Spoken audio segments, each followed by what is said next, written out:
Good morning guys, welcome to banking English mania का आज 16 अक्टूबर और 16 अक्टूबर के द हिंदू आर्टिकल में आप सबका स्वागत है। तो चलिए बिना किसी देरी के शुरू करते हैं आज का पहला वर्ड है जारिंग। इसका मतलब होता है झुंझलाना या एनॉय करने को कहा जाएगा। जारिंग किसी प्रकार का झगड़ा या वाद विवाद को कहा जाता है जारिंग। या फिर मेकिंग और कॉजिंग अ हार्श और इरिटेटिंग साउंड को कहा जाता है जारिंग, या फिर स्क्रैच टाइप का कोई साउंड है। सिनोनिम क्या होंगे इसके? ग्राइंडिंग, नेटल, एग्जास्परेट, ये इसके सिनोनिम होंगे। एग्जास्परेट किसी को परेशान करना, नेटल किसी को चिढ़ाना, ग्राइंडिंग कोई इरिटेटिंग साउंड है, हार्श साउंड को कहा जाएगा ग्राइंडिंग।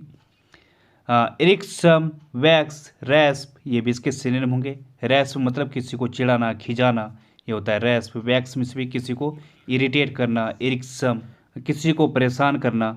ठीक है। जार वैसे क्या होता है? जो घरों में होता है, कांच की कोई बोतल है, ठीक है, उसे कहा जाएगा जार। एंटीनिम क्या होगा इसका? स्मूथ, स्टडी, सूदिंग, कामिंग या फिर प्लीजिंग, खुशी देने वाला। तो ये इसके एंटीनिम होंगे। एग्जाम्पल होगा इसका, two of them had been jarring with each other. उनमें से दो आपस में झगड़ रहे थे। ठीक है, तो ये होगा। तो गाइस अगला वर्ड है सल्किंग। इसका मतलब होता है उदास होना या फिर डिसअपॉइंट होने को कहा जाएगा सल्किंग। नाराज होना या रूठना, इस टाइप के सेंस देता है सल्किंग। सिनोनिम होंगे इसके फ्रेटफुल, मोरोज, पाउट, ये इसके सिनोनिम होंगे। पाउट मीन्स मुँह फुलाना नाराजगी के कारण, मोरोज फ्रेटफुल किसी से नाराज होना या रूठना, ये इस टाइप के सेंस देता है। कुछ और सिनोनिम में जैसे पाइन, वाइन, इनका मतलब भी क्या होता है? वैसे वाइन मीन्स होता है सिसकना, जैसे ये बच्चा सिसक रहा है। पाइन मीन्स होता है विलाप करना। मॉप, इसका मतलब भी क्या होता है? मुँह फुलाना। एक वर्ड होता है MOP, मॉप, इसका मतलब होता है झाड़ू पोछा मारना या साफ करना। ठीक है, दोनों में अंतर है। वैसे इसका एक और सेंस निकलता है जब कोई डलनेस हो किसी के अंदर, मतलब सुस्त तो हो रखा है। ठीक है। एंटीनिम क्या होगा इसका? गेटी, चेयरफुलनेस, पर्कीनेस, ये इसके एंटीनिम होंगे। गेटी क्या होता है? बहुत ज़्यादा खुश होना। एक और वर्ड होता है गेटी जैसा, GAY, जो गे होते हैं समलैंगिक वाले, तो गेटी, GAYETY, इसका मतलब होता है बहुत ज़्यादा खुश। तो गे मिस भी क्या होता है? खुशी होता है। ठीक है। चेयरफुलनेस होगा। पर्कीनेस जो काफ़ी एक्टिव है, ये होता है पर्कीनेस। तो ये होगा। एग्जाम्पल होगा इसका, she is sulking because he confiscated her phone. वो जो है उदास थी क्योंकि उसने उसका फ़ोन जब्त कर लिया। ठीक है, तो ये होगा। तो गाइस अगला वर्ड है डीबंक। इसका मतलब होता है पर्दाफाश करना या एक्सपोज करने को कहा जाएगा। डीबंक जब कोई चीज़ रिवील हो जाए, अनवेल हो जाए या फिर डिस्प्ले हो जाए, उसे कहा जाएगा डीबंक। सिनोनिम होंगे इसके डिस्क्लोज, रिवील, अनरैप, ये इसके सिनोनिम होंगे। अनरैप मतलब सामने आना या खोलना। तो ये होगा। इसके कुछ और सिनोनिम है जैसे शो अप होना, bring out, let on, let out, ये भी इसके सिनोनिम होंगे। इनका मतलब भी क्या होता है? अनवील करना या सामने लेके आना, रिवील करना। ठीक है। डाइवल्ज होगा। डाइवल्ज वैसे फूलना भी होता है, और कोई चीज़ जब सामने निकल कर आती है वो भी होता है डाइवल्ज। एग्जिबिट करना या फिर मैनिफेस्ट, ये भी इसके सिनोनिम होंगे। एंटीनिम क्या होंगे इसके?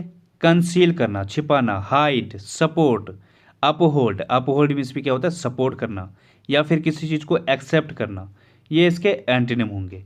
एग्जाम्पल होगा इसका, his theories have been debunked by recent research. हालिया जो रिसर्च हुआ है, हालिया जो शोध हुए हैं, उन्होंने उसकी थ्योरीज को पर्दाफाश कर दिया उसका, या फिर उसको खारिज कर दिया। ठीक है, तो ये होगा। तो गाइस अगला वर्ड है बैडलम। इसका मतलब होता है अशांति या डिस्टरबेंस को कहा जाएगा बैडलम। जब कहीं पे अप्रोर हो रहा हो या कोलाहल हो रहा हो, ट्यूमल्ट हो रहा हो, उसे कहा जाएगा बैडलम। सिनोनिम होंगे इसके मैहम, पेंडेमोनियम, बेबल, ये इसके सिनोनिम होंगे। बेबल शोरगुल को कहा जाता है या कोलाहल को कहा जाता है बेबल। पेंडेमोनियम कोलाहल या हलचल या अशांति को कहा जाता है पेंडेमोनियम। मैहम भी सेम सेंस देता है।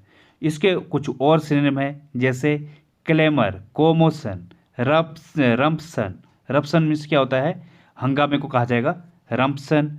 और रक्सन होता है, इसका मतलब भी हंगामा या शोरगुल या कोलाहल। हबब होगा, एक अच्छा वर्ड है, इसका मतलब भी कोलाहल को कहा जाता है हबब। तो ये भी इसके सिनोनिम होंगे। क्लेमर होता है CLAMOURE, क्लेमर, इसका मतलब ही हंगामा होता है। टर्मोइल होगा केवस, ठीक है, ये भी होगा। ट्यूमल्ट होता है अप्रोर, ये सब इसके सिनोनिम होंगे। एंटोनिम क्या होगा इसका? जो सेन है, समझदार है, रेशनल है, कंपोजर है, पीस, ये इसके एंटोनिम होंगे। एग्जाम्पल होगा इसका, हिज स्पीच कॉज्ड बेडलम, जो उसकी स्पीच है इसने ये अशांति का कारण बना, ठीक है, तो ये होगा। अगला वर्ड है वैंक्विश, इसका मतलब होता है परास्त करना या फिर डिफीट करने को कहा जाएगा वैंक्विश, या फिर किसी पर डोमिनेट करना या किसी पर ओवर पावर करना, किसी को दबाना, रिप्रेस करना, इस टाइप के सेंस देता है वैंक्विश। सिनोनिम होंगे इसके डिस्कम्फिचर, राउट, सबड्यू, ये इसके सिनोनिम होंगे। सबड्यू किसी को दबाना, राउट घोर पराजय को कहा जाएगा, जैसे the battle turned into a rout, जो बैटल थी वो घोर पराजय में तब्दील हो गई, ठीक है। और क्या था? डिस्कम्फिचर, पराजय या फिर फेलियर को कहा जाएगा डिस्कम्फिचर, जैसे सी ट्राइड टू हाइड हर डिस्कम्फिचर, वो अपनी जो हार थी उसको छिपाने की कोशिश की उसने, ठीक है, तो ये होगा। इसके कुछ और सिनोनिम है, जैसे ओवर पावर करना, क्वेल करना, रिप्रेस करना, किसी को दबाने को कहा जाएगा रिप्रेस, क्वेल किसी को दबाना या फिर कुचलना, ये होता है क्वेल। एंटीनिम क्या होगा इसका? फ्री, रिलीज, लेट गो, ये इसके एंटीनिम होंगे। एग्जाम्पल होगा इसका, I want to vanquish my fear of flying, मैं अपने जो फियर ऑफ फ्लाइंग है, फ्लाइंग का जो डर है उस पर विजय प्राप्त करना चाहता हूँ या उसको काबू में करना चाहता हूँ, ठीक है, तो ये होगा। अगला वर्ड है टेंटलाइज, इसका मतलब होता है कष्ट पहुँचाना या टॉर्चर को कहा जाएगा टेंटलाइज। ये क्या होता है वैसे?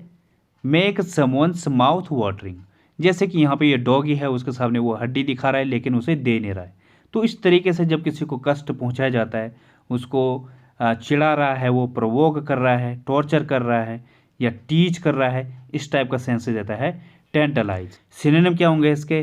टॉर्मेंट, टिरनाइज, प्रोवोक, ये इसके सिनोनिम होंगे। टिरनाइज किसी को परेशान करना, प्रोवोक किसी को उकसाना, ठीक है, और टिटिलेट, इंटाइस, ये भी इसके सिनोनिम होंगे। ललचाने को कहा जाएगा इंटाइस और टिटिलेट, तो ये भी इसके सिनोनिम होंगे। एंटोनिम क्या होगा इसका? Add, help, make happy, please, please मतलब किसी को आराम देना या सुख देना, ये होता है, तो ये इसके एंटोनिम होंगे। एग्जाम्पल होगा इसका, he would tantalise the dog with food, वो जो है डॉग को कष्ट देता था या फिर उसको इंटाइस करता था, उसको ललचाता था और परेशान करता था, ठीक है, इस टाइप का सेंस देगा ये। तो गाइस आज का जो आर्टिकल है, करप्शन एंड कम्युनलिज्म में Trump livelihood issues in Chhattisgarh, Chhattisgarh में भ्रष्टाचार और सांप्रदायिकता, आजीविका के जो मुद्दे हैं उन पर भारी पड़ सकता है, ठीक है, तो ये वाला आर्टिकल है। तो इसके वर्ड देखते हैं। पहला वर्ड है ट्रम्प, इसका मतलब होता है पछाड़ देना या आउटडू को कहा जाएगा ट्रम्प, मतलब किसी से बेहतर करना या फिर किसी पर भारी पड़ना, आउट परफॉर्म, सरपास, ये होता है ट्रम्प। तो गाइस अगला वर्ड है प्लैंक, इसका मतलब होता है तख्ता या बोर्ड को कहा जाएगा प्लैंक, या कोई प्लेटफॉर्म, टिम्बर, लकड़ी का जो गुटके होते हैं, लंबे लंबे तख्ते होते हैं। The floor was made of Planck's, जो फ्लोर था वो किससे बना हुआ था? लकड़ी के वो तख्तों से बना हुआ था, ठीक है।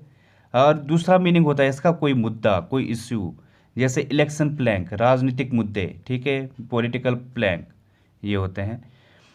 अगला वर्ड है चंक, इसका मतलब होता है अंश या भाग को कहा जाएगा या पोर्शन को कहा जाएगा चंक, या फिर किसी चीज़ का एक बड़ा जो पार्ट होता है या फिर सब्सटेंशियल अमाउंट को कहा जाएगा chunk. We won a chunk of money, हमने अच्छा खासा पैसा जीता, ठीक है, इस तरीके से होता है चंक। पीस, ब्लॉक, ये इसके सिनोनिम है। अगला वर्ड है एलिगेशन, इसका मतलब होता है कोई आरोप, चार्जेस किसी पर जो आप लगाते हो, ठीक है, क्लेम करते हो।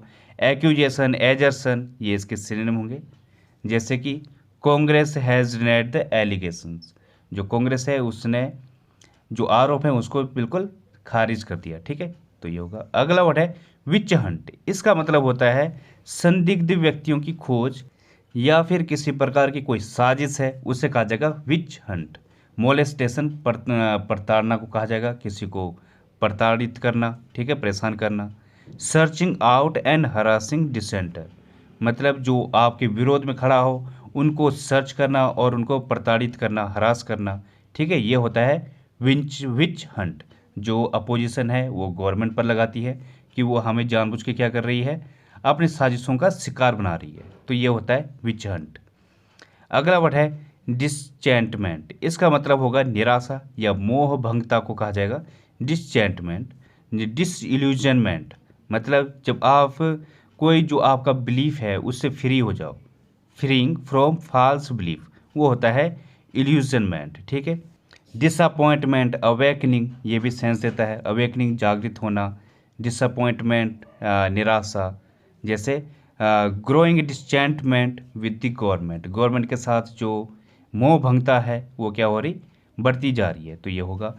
अगला वर्ड है हार्नेस। इसका मतलब होता है फ़ायदा उठाना या टेक बेनिफिट ऑफ को कहा जाएगा हार्नेस, किसी चीज़ का फ़ायदा उठाना, या फिर टू ब्रिंग अंडर कंट्रोल, आप किसी चीज़ पर काबू पा रहे हो, ठीक है, उसको अपने कंट्रोल में रख रहे हो और अपने अकॉर्डिंग काम कर रहे हो, ठीक है, ये होता है हार्नेस।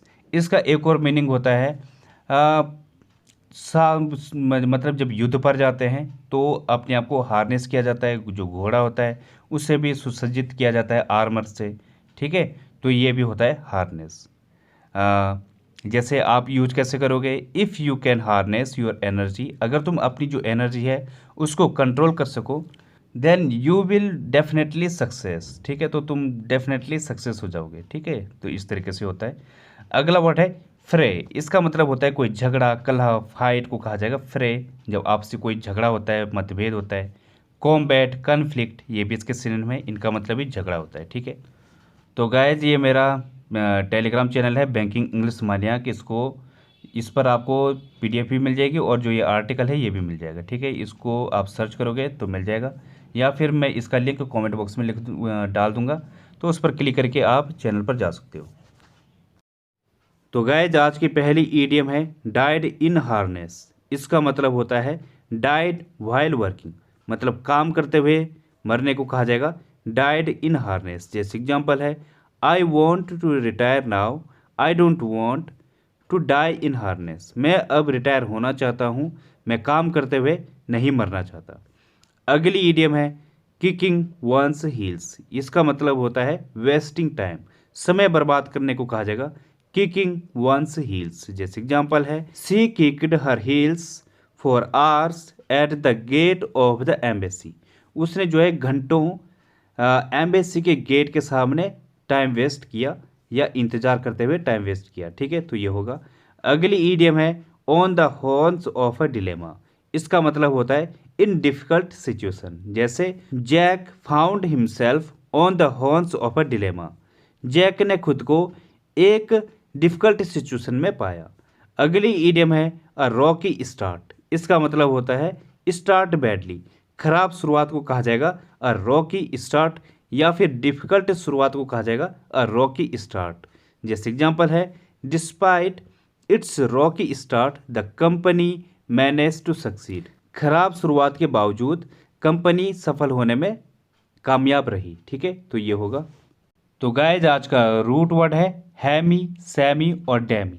इनका मतलब होता है हाफ या फिर लेस देन। अब जैसे वर्ड है डैमीटास, इसका मतलब होता है स्मॉल कप ऑफ कॉफ़ी। वैसे डैमीमोंट, इसका मतलब होता है someone of little respected life style. ये ज़्यादातर लड़कियों के लिए होता है, स्त्री के लिए होता है, तो जो जिसका चाल चलन कुछ ऐसा है कि उसकी समाज में अच्छी रिस्पेक्ट नहीं होती है, उसे कहा जाएगा डेमी मॉन्ट। वैसे डेमी गॉड क्या होता है, हाफ गॉड को कहा जाएगा Demi God. Semi circle, half circle को कहा जाएगा सेमी सर्कल। हेमिस्फेयर, इसका मतलब होता है हाफ ऑफ अ स्फेयर, या फिर इसका एक और मीनिंग निकलता है half of the terrestrial globe, मतलब जो भूमध्य ग्लोब होता है उसका जो बीच वाला भाग होगा उसे कहा जाएगा हेमिस्फेयर।